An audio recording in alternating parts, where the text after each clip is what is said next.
June 1945. Camp Shelby, Mississippi. Private First Class Heinrich Vogel stood in the mess hall line, his stomach hollow from months of reduced rations and the grinding anxiety of defeat. The war had ended 3 weeks ago, and he found himself part of a strange new reality, a prisoner in a land he had been taught to fear and hate.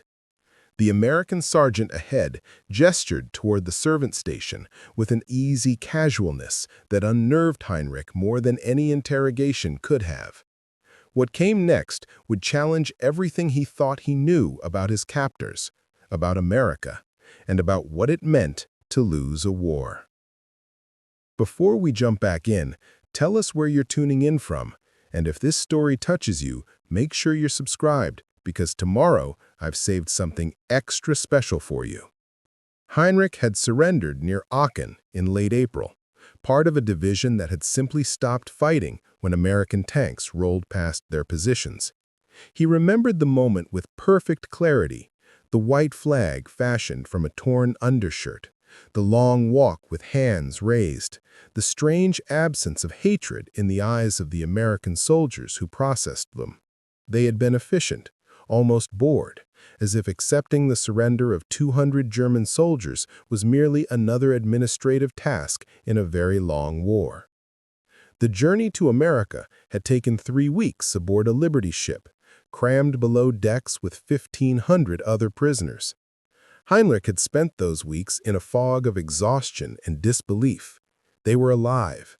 That single fact overshadowed everything else. Men who had expected execution or slow death in some forgotten camp instead found themselves transported across an ocean to a country that seemed to exist in a different universe from the one they had known. Camp Shelby sprawled across southern Mississippi, a temporary city of wooden barracks surrounded by wire fencing.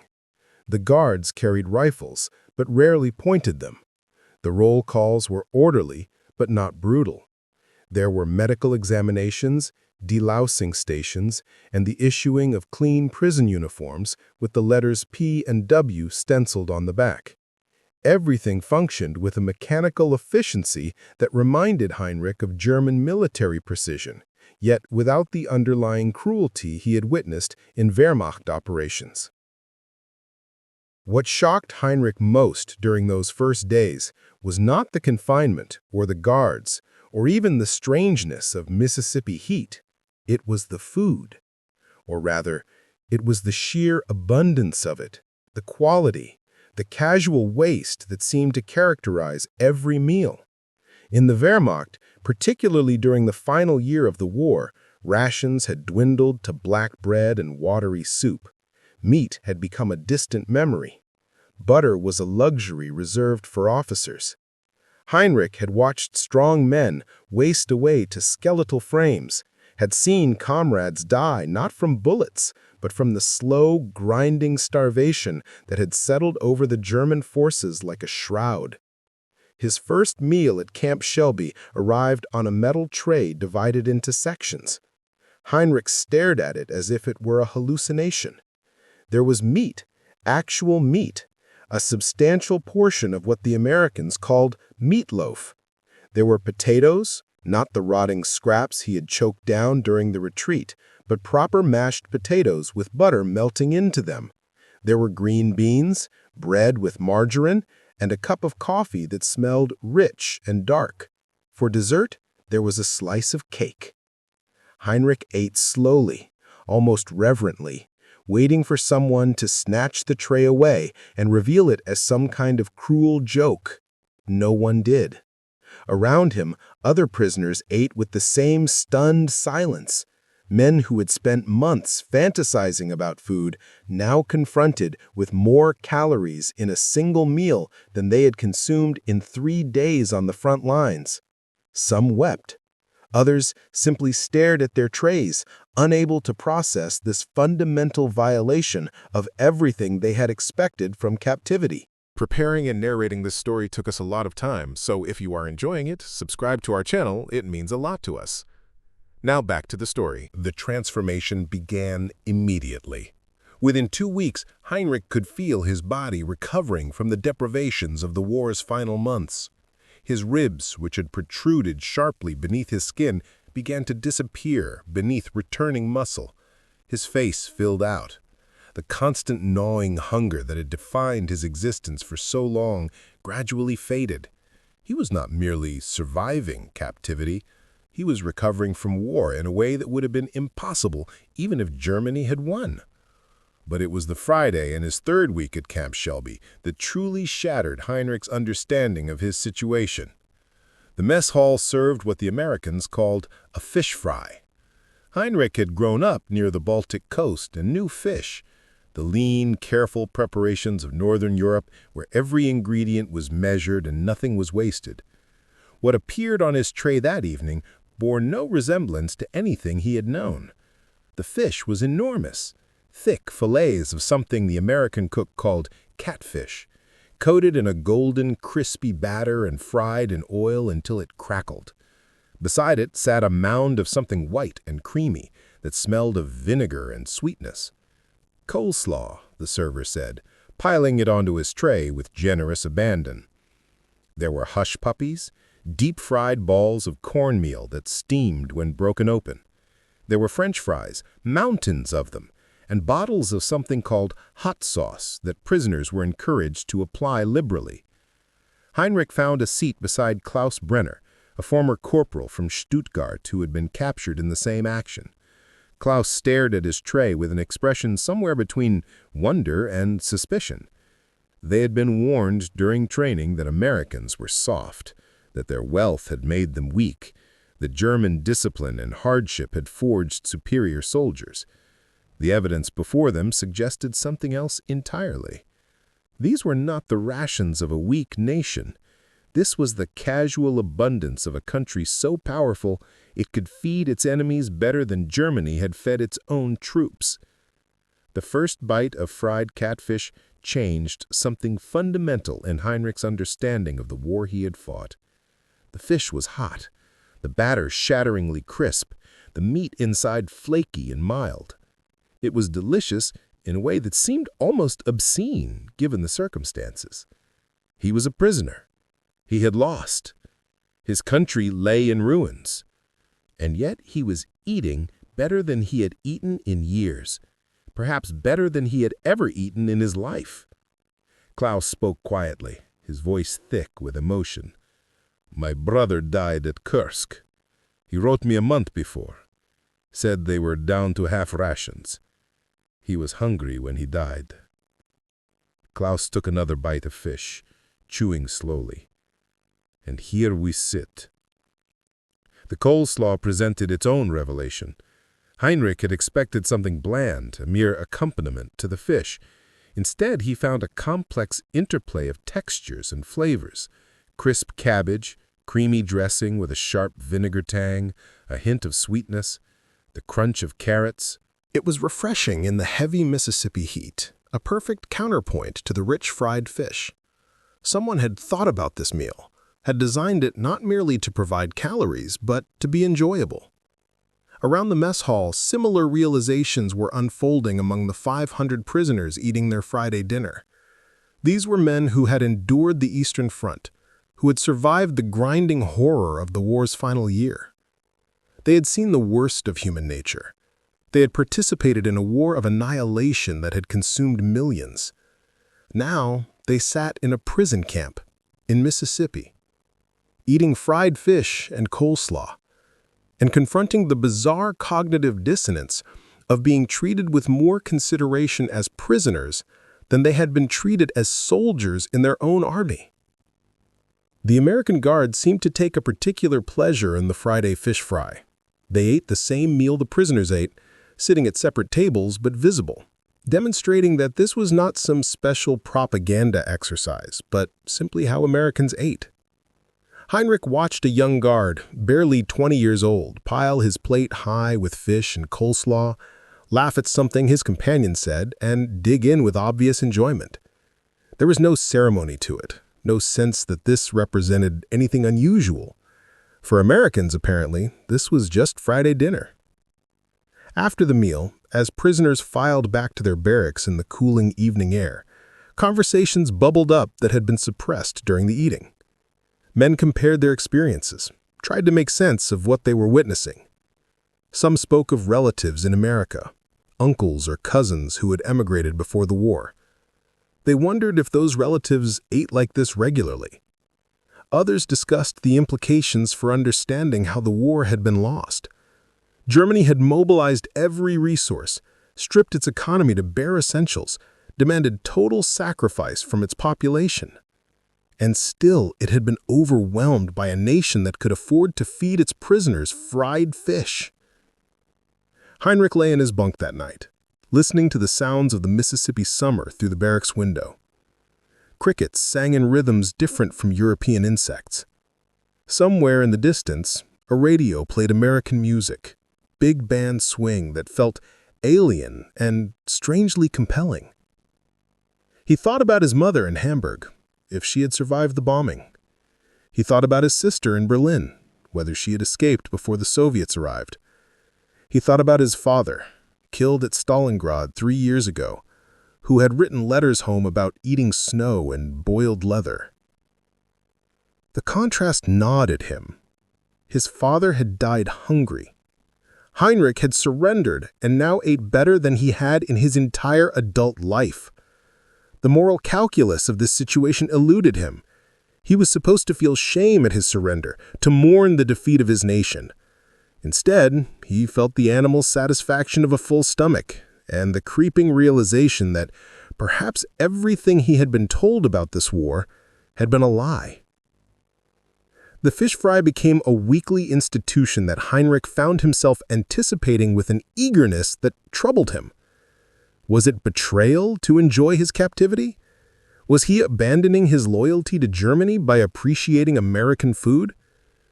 These questions plagued many prisoners, creating divisions within the camp. Some men refused to show any satisfaction with their treatment, eating their meals in grim silence as if accepting the food itself was a form of collaboration.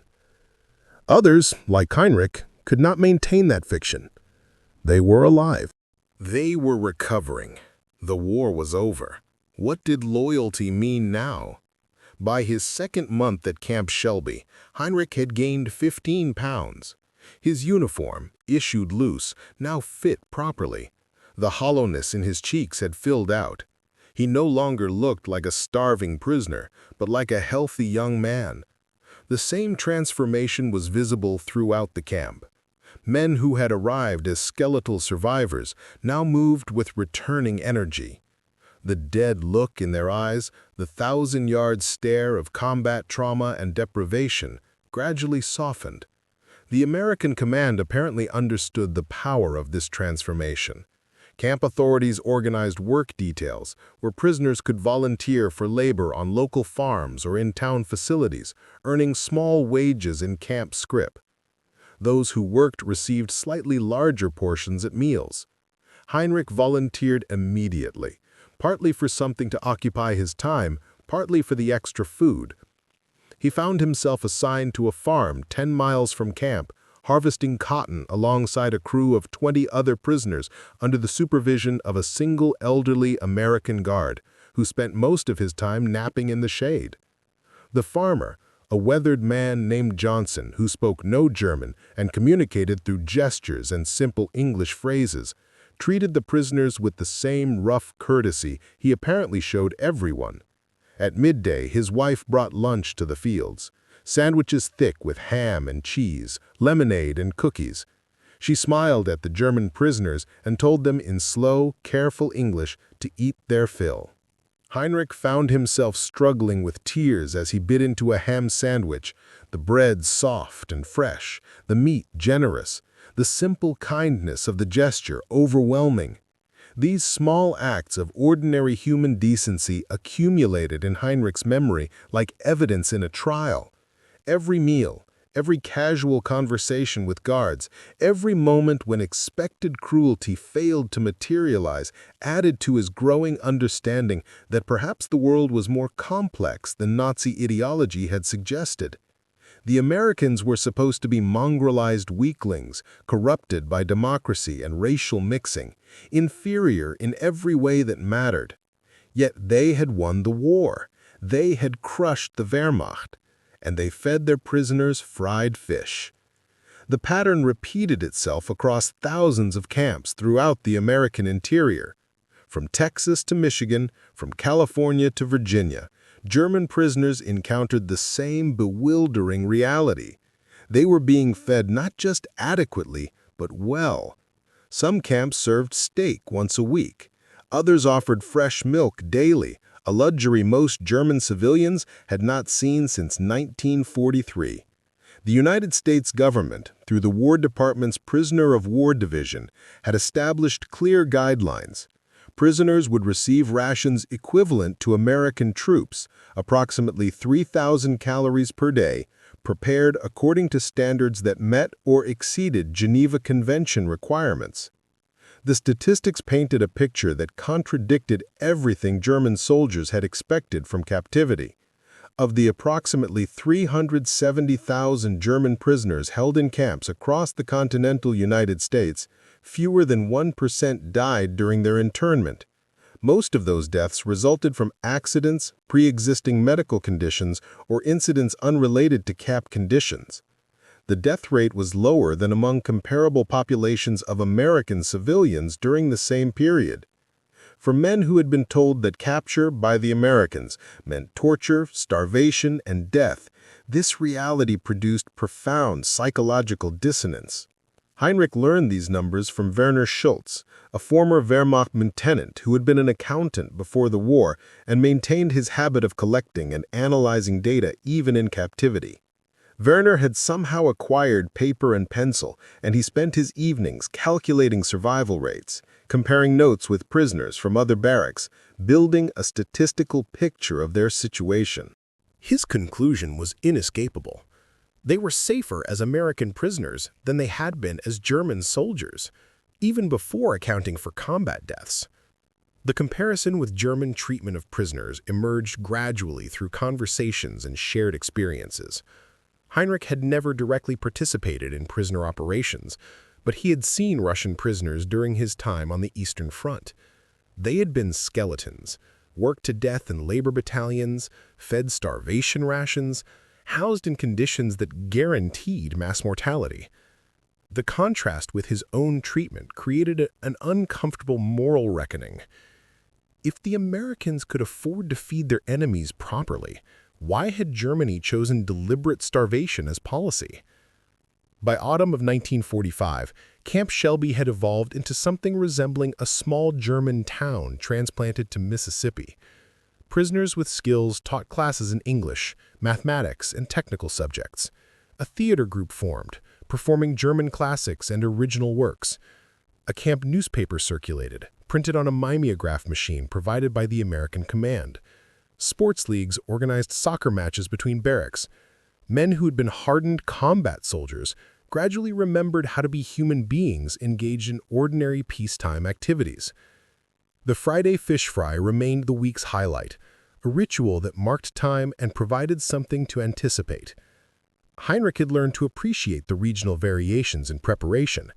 Sometimes the fish was dusted with cornmeal instead of flour, creating a different texture. Sometimes the coleslaw came with a vinegar-based dressing instead of the creamy mayonnaise version. The hush puppies might be sweet or savory, depending on which American cook was on duty. These small variations became topics of serious discussion among prisoners who had previously debated tactics and strategy. The transformation extended beyond physical recovery. Men began to think about futures beyond the war. Heinrich started studying English seriously, working through a primer borrowed from the camp library. He practiced with the guards, who seemed amused by his efforts but willing to help. Simple conversations about weather and food expanded into discussions about American geography, about Mississippi and its position in the American South, about the United States as a concept rather than an enemy. The guard Heinrich spoke with most frequently, a farmer from Iowa named Miller, described his family's wheat operation with evident pride. Miller had fought in France, had seen friends die, yet he bore no apparent hatred for the Germans he now guarded. War was a job he had done. Now he had a different job. This pragmatic American attitude puzzled Heinrich deeply. Where was the ideological fervor? Where was the hatred that should exist between enemies? Miller treated guarding German prisoners with the same matter-of-fact competence he apparently brought to farming wheat. When Heinrich asked him directly if he hated Germans, Miller considered the question seriously before answering. He said he had hated the war, hated seeing his friends killed, hated being away from home. But individual Germans? He shrugged. They were just men who had been on the other side. Now the fighting was done. The camp commander, a colonel named Patterson, who had spent 3 years in the Pacific Theater before his transfer to Mississippi, treated prisoner welfare as an administrative obligation to be met efficiently. He showed no particular animosity toward the Germans under his authority, but no particular sympathy either. Prisoners who followed regulations received fair treatment. Those who caused problems faced punishment under established procedures. The system operated with mechanical neutrality that felt almost German in its precision. The letters began arriving in October. The Red Cross had established systems for forwarding mail to prisoner camps, and gradually contact with home became possible. Heinrich received his first letter from his mother in Hamburg. She had survived the firebombing, though their home had been destroyed. She was living with his aunt in the countryside, eating from a garden and whatever rations the British occupation provided. Her letter described hunger, cold, the struggle to find fuel for heating as winter approached. She was proud he had survived, grateful he was safe, but the subtext was clear. Germany was starving while he ate well in Mississippi. The guilt this produced was complicated by the knowledge that there was nothing he could do. He could not send food home. He could not materially help his family. He could only survive his captivity and hope for eventual repatriation to a Germany that seemed increasingly foreign with each passing month. Other prisoners faced similar emotional struggles. Letters from home described devastation, hunger, displacement. Wives and mothers wrote of occupation by Soviet forces in the East, of brutality and fear. The contrast between prisoner experiences and civilian suffering in Germany created a strange inverted reality where defeat had paradoxically improved the circumstances of those who had fought. The American presidential election in November 1945 provided Heinrich with his first exposure to democratic politics. The Guards discussed it openly, arguing about candidates and policies with a freedom that would have been unthinkable in Germany. Prisoners listened with fascination to these debates, to Americans criticizing their own government, their military leadership, their economic policies, without fear of arrest or punishment. The election was not about survival or ideology, but about practical questions of governance. Heinrich found this profoundly strange and oddly compelling. Christmas of 1945 brought another revelation. The camp command organized a special holiday meal that surpassed anything Heinrich had experienced even before the war. There was roasted turkey, a bird he had never eaten. There was ham, glazed and studded with cloves. There were multiple kinds of potatoes, vegetables prepared in ways he had never encountered, pies made with pecans and sweet potatoes, foods indigenous to the American South. The American Guards ate the same meal, and camp authorities permitted prisoners to hold religious services according to their traditions.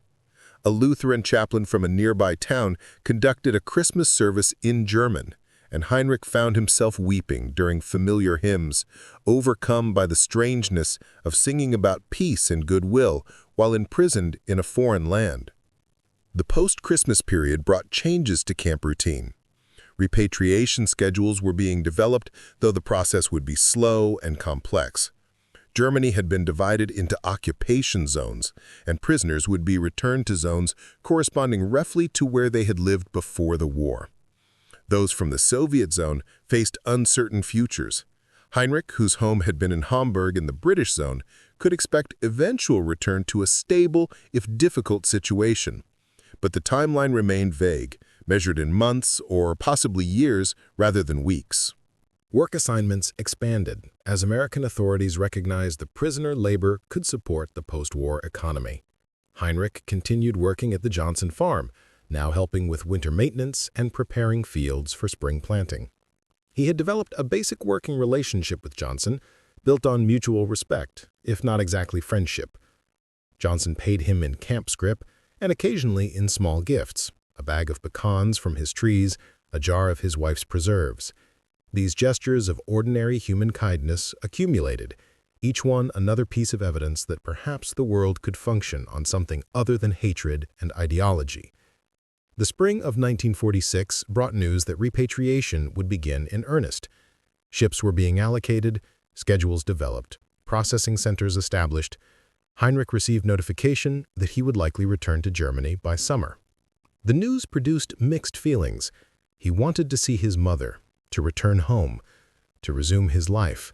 Yet he had grown accustomed to the rhythms of Camp Shelby, to the certainty of 3 meals daily, to the absence of violence and fear. Germany was a shattered nation under occupation, facing hunger and reconstruction. Mississippi was a place where he ate fried fish on Fridays and picked cotton for wages, and practiced English with guards who treated him like a human being. Other prisoners expressed similar ambivalence. Some eagerly anticipated return, driven by family obligations or simple homesickness. Others dreaded it, knowing they would return to nothing, to homes destroyed, to families dead or displaced. A few quietly inquired about staying in America, about immigration possibilities, though these conversations went nowhere. American policy was clear. German prisoners would be repatriated to Germany. What they did afterward was a matter for future consideration. The final Friday fish fry at Camp Shelby came in July 1946, 2 weeks before Heinrich's scheduled departure. The meal was the same as always: fried catfish with coleslaw, hush puppies, and all the accompaniments that had become familiar over 14 months. Yet Heinrich tasted it differently now, aware that this was likely the last time he would experience this particular combination of flavors. The catfish, crispy and mild; the coleslaw, sharp and refreshing. The bizarre American food that had come to represent not just sustenance, but a whole alternative vision of how the world might function. He sat with Klaus and Werner and 3 other men who had become his closest companions in captivity. They ate slowly, savoring not just the food, but the moment. This strange interlude in their lives when they had been prisoners in Mississippi and had been treated better than they had treated themselves. The conversation drifted through memories, through speculation about futures, through attempts to articulate what this experience had meant. Werner, ever the analyst, offered his assessment. He said they had been fortunate in their defeat, fortunate to have surrendered to Americans rather than Soviets, fortunate to have been sent to America rather than held in European camps where conditions were harsher. But fortune was not the right word, he corrected himself. They had made choices. They had chosen to surrender rather than fight to the death. They had chosen to accept their situation rather than resist it. They had chosen to learn from it rather than merely endure it. Those choices had consequences that would shape the rest of their lives. Real strength was having so much that you could afford to share it even with your enemies. Germany had mobilized everything, had demanded total sacrifice, had stripped itself to the bone in pursuit of victory. And it had lost to a nation that fed its prisoners fried fish. That told you everything you needed to know about which system actually worked. Heinrich listened to his friends and thought about his own lessons from captivity. He had learned that enemies could become simply people once the shooting stopped. He had learned that kindness was not weakness, and that treating people well did not require shared ideology. He had learned that a nation's character was revealed not in how it treated its allies, but in how it treated those it had defeated. By that measure, America had demonstrated something that challenged everything he had been taught about power and governance. The repatriation ship departed from New Orleans in late July, carrying 1,500 German prisoners back across the Atlantic. Heinrich stood at the rail as the American coast receded, watching the land disappear into the distance. He carried with him a duffel bag of possessions, some money in American dollars that the camp had exchanged for his scrip, and memories that felt almost dreamlike in their strangeness. Had he really spent 14 months in Mississippi, eating better than he had eaten during peacetime in Germany? Had he really picked cotton for an American farmer who treated him with casual respect? Had he really learned to appreciate coleslaw? The voyage took 2 weeks, crowded and uncomfortable, but nothing compared to the horrors many had experienced during the war. The ship docked in Hamburg, and Heinrich stepped onto German soil for the first time in more than 2 years. The city was ruins, worse than he had imagined from his mother's letters. Block after block of rubble, cleared streets winding between destroyed buildings, people thin and ragged moving through the devastation. The contrast with Mississippi was so stark it felt like traveling between different worlds. His mother barely recognized him. He had left as a thin, hungry soldier, retreating before American forces. He returned healthy, well-fed, 20 pounds heavier than when he had been captured.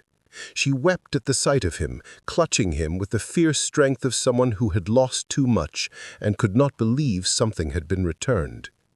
They walked through Hamburg's ruins to his aunt's house, and Heinrich struggled to reconcile the physical destruction around him with his memories of the city. The British occupation authorities were competent but cold. Rations were adequate for survival, but nothing more.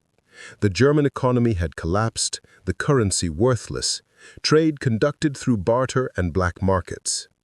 Heinrich found work eventually, using his English skills to serve as a translator for British military government offices. The pay was minimal, but it came with modest rations and the possibility of advancement. Life in post-war Germany was grinding and difficult. Winters were harsh, fuel scarce, food monotonous and limited. Heinrich thought often of Camp Shelby, of Friday fish fries, of the casual abundance he had experienced as a prisoner.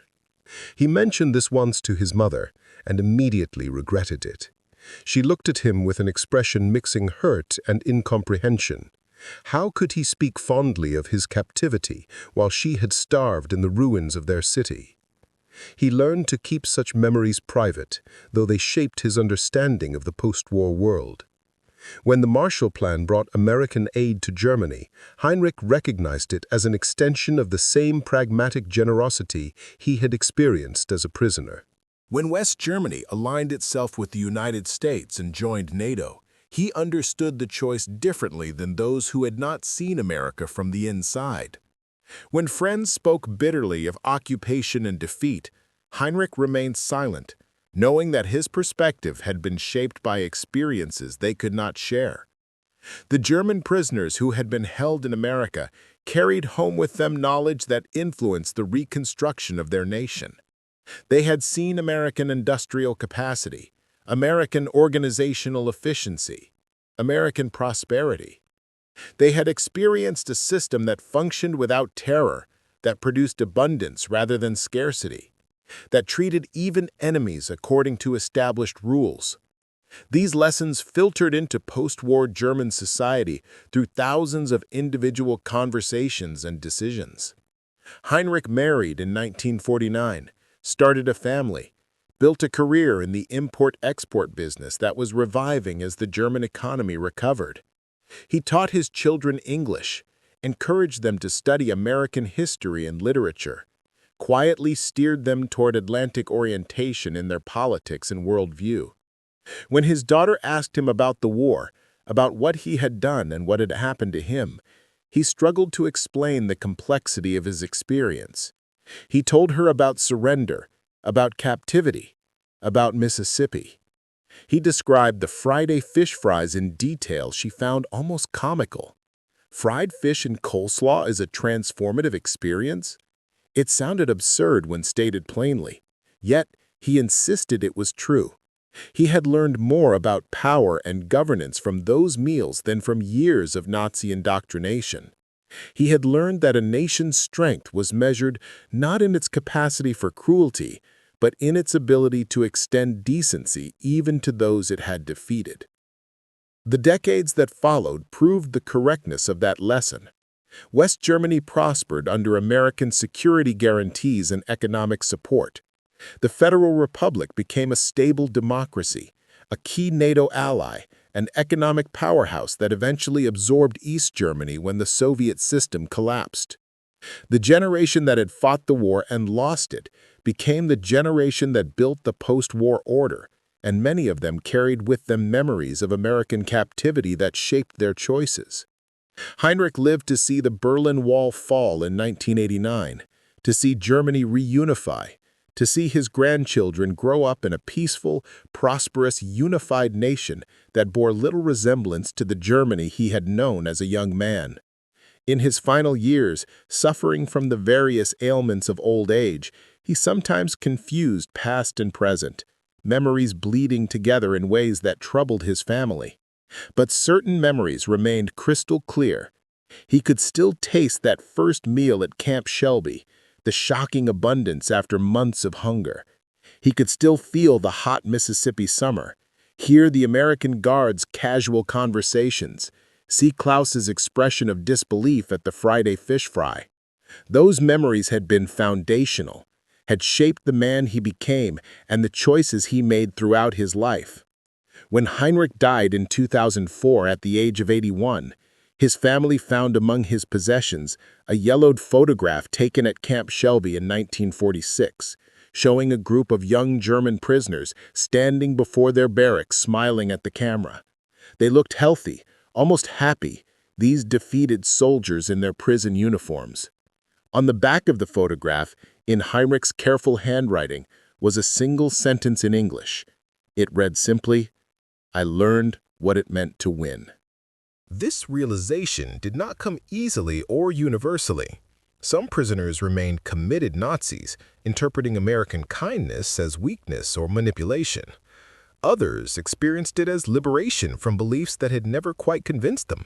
Most fell somewhere between, pragmatically accepting new realities while privately maintaining complicated relationships with their pasts. The food, strangely enough, became the most powerful symbol of this transformation. Not because German prisoners were primarily motivated by hunger, though many certainly were, but because food represented the material basis of ideology. Nazi doctrine had claimed that only through conquest and living space could Germany achieve prosperity. Yet here were German soldiers, defeated and imprisoned, eating better as captives than they had eaten as conquerors. The cognitive dissonance this created could not be easily dismissed or explained away. American authorities understood this dynamic, though whether consciously or instinctively remains debatable. The decision to feed German prisoners well was partly humanitarian, partly pragmatic, partly legal obligation under international law.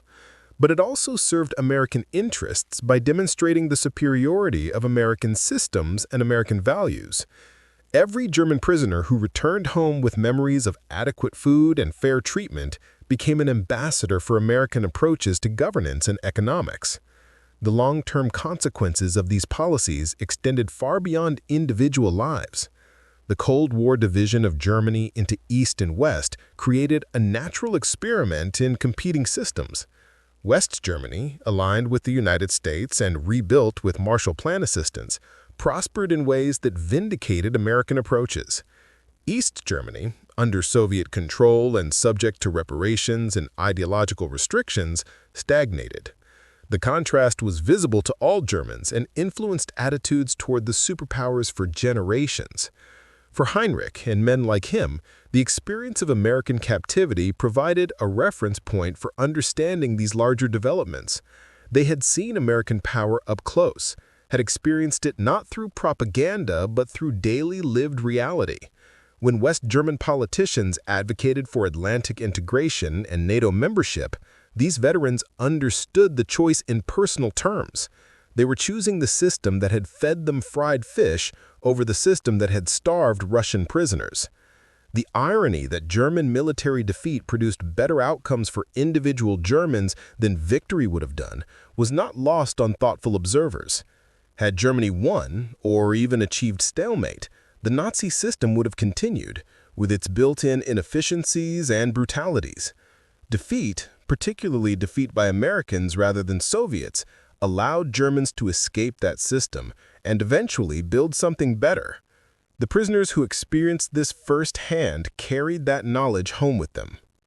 Up next, you've got two more standout stories right on your screen. If this one hit the mark, you won't want to pass these up. Just click and check them out.